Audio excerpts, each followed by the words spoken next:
Alright, so here we are in Terlingua, the ghost town of Terlingua. Now, if you notice, there's a lot of people living in a lot of these buildings now. And when I was up here last time, all these buildings were abandoned. And they're starting to fix them up, kind of like this church right here. This is the original church back from the 1800s. And since I've been up here, they're starting to stucco all the walls and do all the construction work to it and redo the church. When I came up here last time, oh, it looks like the windows are still in it. See the windows up there? Huh? Got stained glass up there on the top. But if you look, you can see the windows are... See, look at the windows inside the frames. Yes, I see that. Let's go up to the church and we'll go check it out and see what we got. So anyway, Terlingua, Texas is a famous ghost town known for the Mercury mine. And it was actually a town of sarcasm because everybody that moved here was dying off quickly, so they thought that it was a hell town. And yeah, they finally figured out the reason people were dying is from the mercury, and that the devil didn't live here, but that's what they thought. So they thought that if you moved here you were going to die, and the mercury pretty much put them out of order. So let's go in the church. We're going to check it out, and it looks like it's still almost the same as it was when I was up here last time, except for the outside. So here's the church right here. This is like almost a 200-year-old church. It was built back in the early 1800s. And you can see it's still got the original lead glass in it. It's all been leaded. And they got the windows open. And that's beautiful artwork, I would say myself. And it looks like they actually keep the church up. So there's an organ over here in the corner. And here's the podium that it looks like they've rebuilt it, but it's still the original building that's been here for over 200 years, and it's actually an awesome place. Hold on, we got a bird up in the corner here. Look at here. Look at the little baby bird up there. He's living in the beehive. He took the old... That looks like an old beehive. You think that's a bird's nest? Trust me. Wow, he's living up there, look. There's 1, 2, 3, 4. Okay, hold on a minute. There's another one up here in the corner. Look. There's a little bird in there. Moving around, look. And it looks like also somebody comes up here and lights candles. Do you have a lighter or anything? Man, I wanted to light a candle. Oh well.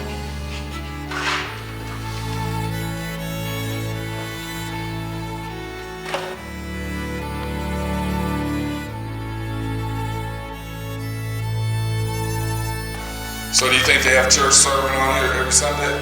Maybe. Close to it? Yeah. So I was actually up here like 8 years ago, 7 or 8, how long ago was it? About 7 or 8 years ago. Yeah. And it was a lot more antique-ish and abandoned than it is now. So what's happening are people are moving in here and taking over. They're buying the buildings, the abandoned buildings, and they are remodeling and refurbishing everything. There's a house right over there that looks like they are completely remodeling it and fixing it up for living quarters so they can live in Terlingua, Texas.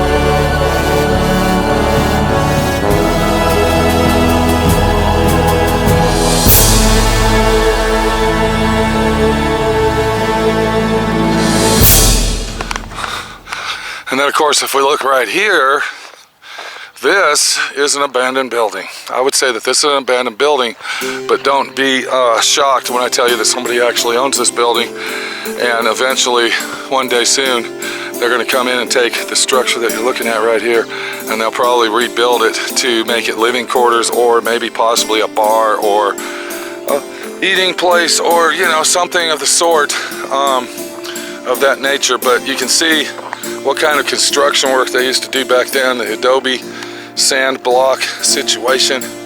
And I would probably say this building's over 150 years old. You gotta admit though, it's pretty awesome. I said it looked like it got bombed. What did? The building? The building. Okay, so Minnie the Body Shop girl thinks it got bombed, like, you know, World War II or something out in Poland maybe. Gives it the effect of a bombed out shelter of a building where maybe a family might have lived. And yeah, maybe the Germans went in there and bombed it and blew it out. We really don't know what the story is about Terlingua, Texas.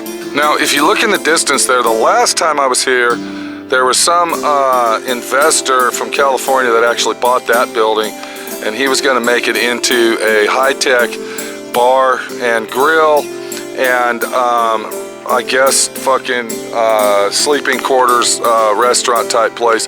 And I guess his plans fell through, and the investment that he invested on it probably got sunk into the mercury mine with all the other dreams that were shattered here in Terlingua. So basically what we got left here in Terlingua is this building here, and then of course we got this old battered World War II action building going on right here. And we also got the church that is actually being renovated and being put into Y2K compatibility, and is not an antique anymore or ghost town material once that's done.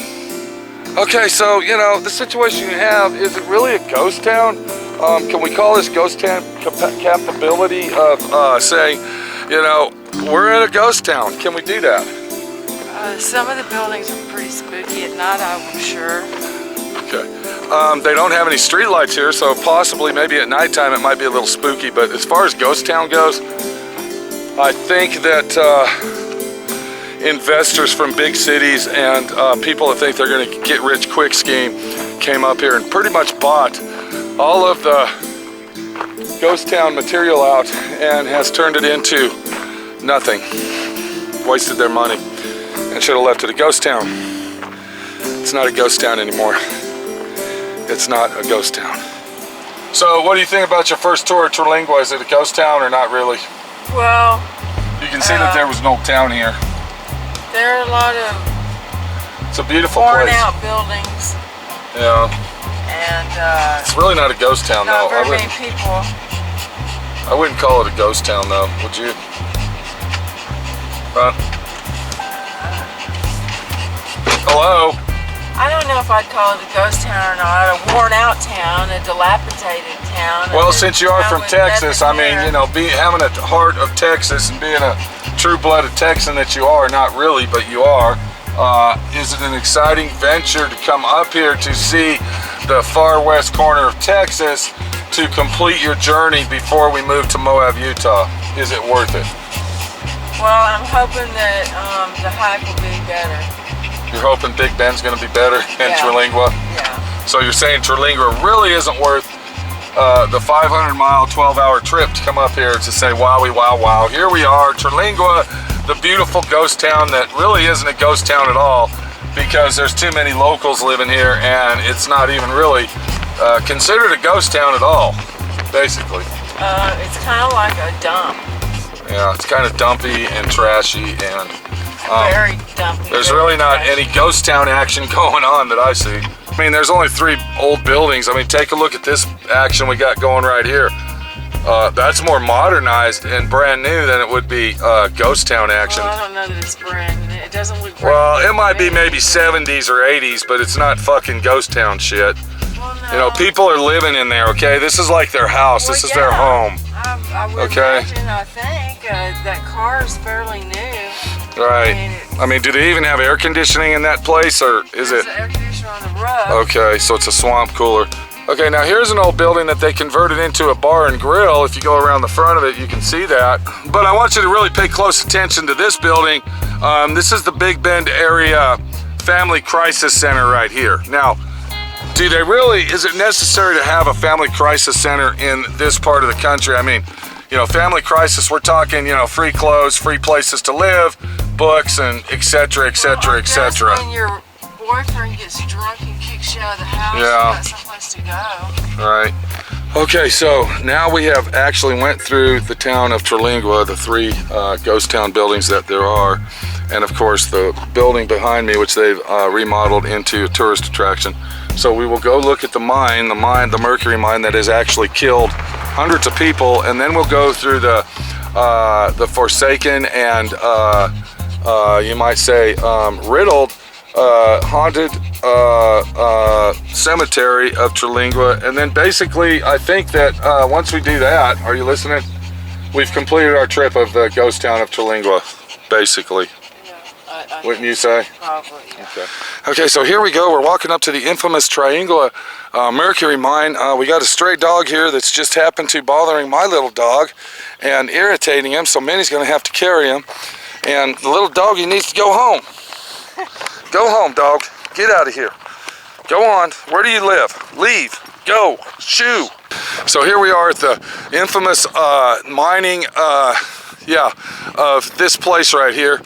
And it's been preserved. It's an historical monument to say this is it. This is the place that killed hundreds and thousands of people right here inside this grade that goes down many, many, many hundreds and thousands of feet, which I don't even think we'll be able to look down there. But if you were standing here, you would say, wow. And you might get dizzy looking down inside the hole. And then right here, we're looking at a 4-man elevator, possibly, that would take the men down there to death to say their last prayer before they went to heaven.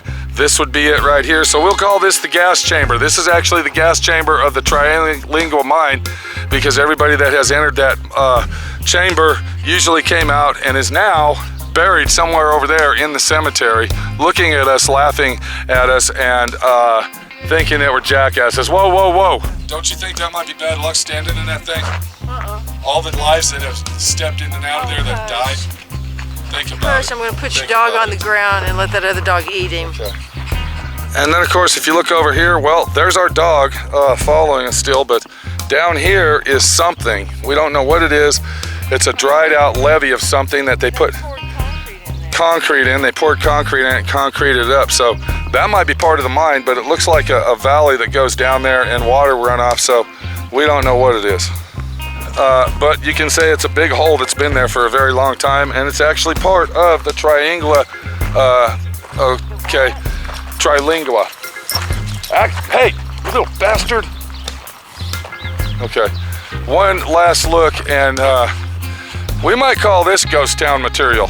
Minnie?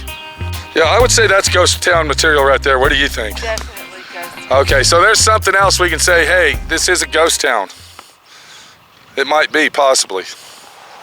Okay, so to finish off our little escapade up here at Terlingua Ghost Town, which I really wouldn't call a ghost town anymore. Civilization has taken over and pretty much modernized the whole place. But there's still a few buildings that you can check out, and the town is spread out. And I'm gonna be honest with you, it's pretty much out in the middle of nowhere and desolate, very, very hardcore desolate. So here's a cemetery grave plot right here, and this guy here, Mario Miguel Bertino, that's 1939. 1939. Look at the way, let me show you something here. Look at the way they used to bury people. It was like above ground, kind of like cowboy days.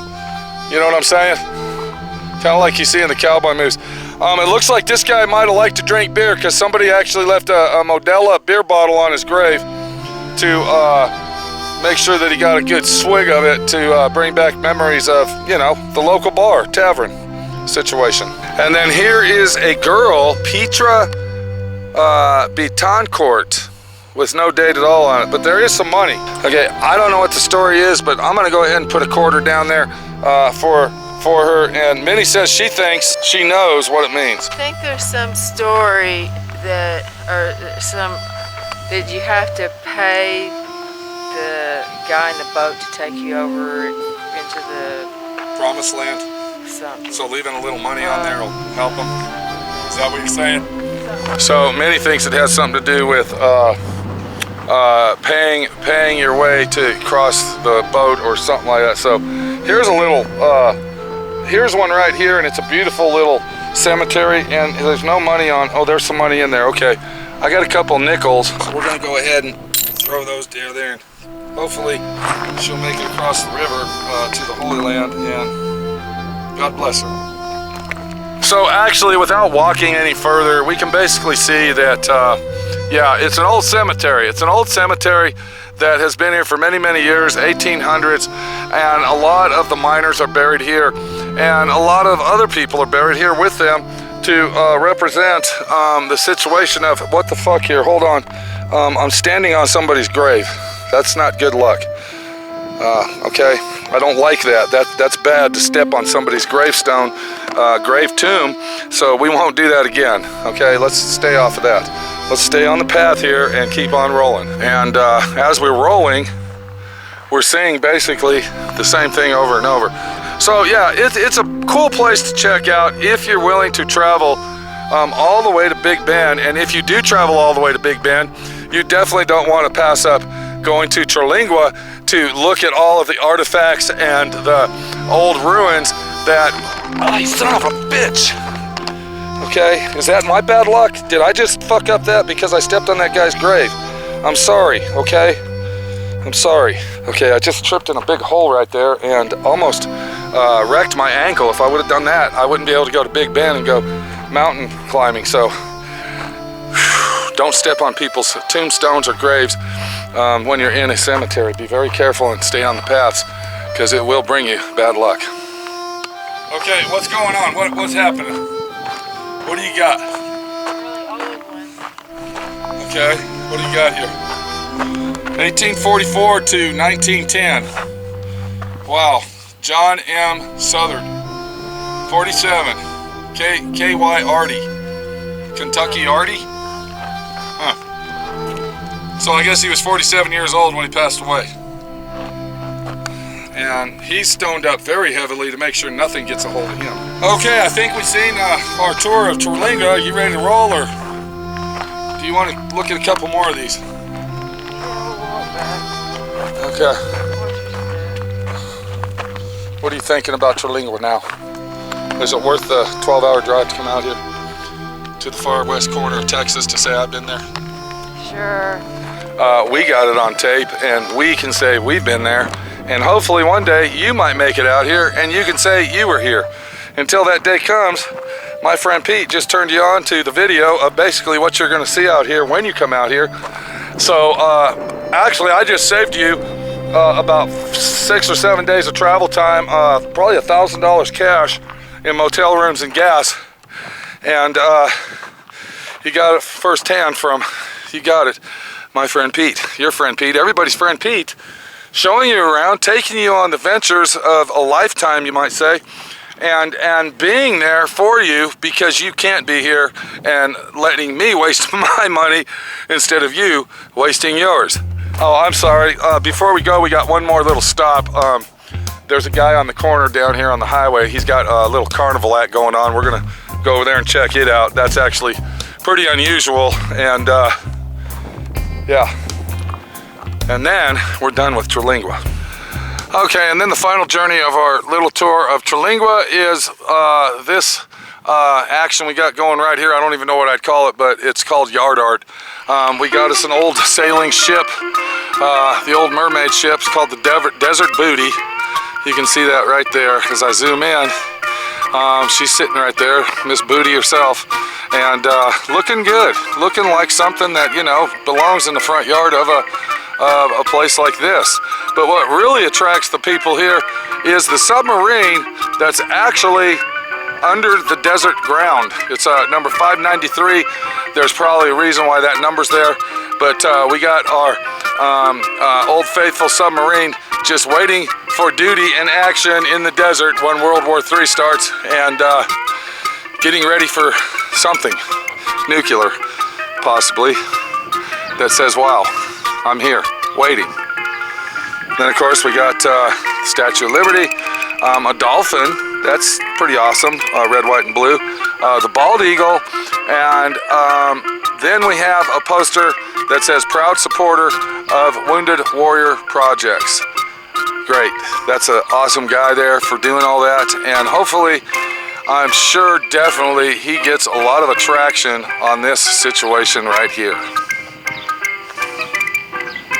So I hope that you, the viewer, has enjoyed this beautiful tour of Terlingua that I have spent many, many hours to travel up to and to actually spend my money on gasoline to come up here and take the time out to give you the opportunity to see it first on hand, so you don't have to waste your money to come all the way up here. Because believe me, if you come up here, you will see exactly what I showed you, and you will say, gee, my friend Pete was right. I should have stayed home and watched the video again.